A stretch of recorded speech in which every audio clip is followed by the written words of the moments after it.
Okay, now it's time for the tuple to be explained. Okay, now actually as simple as that. The tuple is the same as the list, but this time the tuple is for read only. So the data inside it cannot be sorted, cannot be modified, and so on. Okay, so let's have a quick example. So tuple, okay, or tub equal, and the second difference, actually we don't use squared bracket this time, we use a brackets like these, and let's put a, b, and let's put c.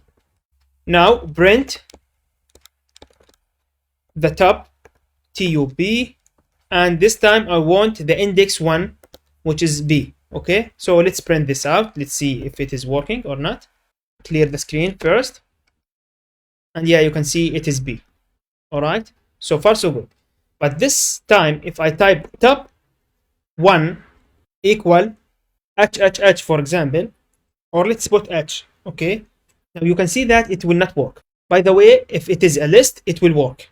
Okay, because if it is a list, I can change any object inside the list using the index, okay, for that list, and then change any value you want. But this is because it is a tuple, it will not work. So let's check this out. Yeah, you can see the tuple object doesn't support item assignment. So which means that we cannot do that. And actually it has a lot of methods for tuple. You can read about them, just Google it, tuple methods for Python, and everything will be there. And as simple as that. Thanks for watching.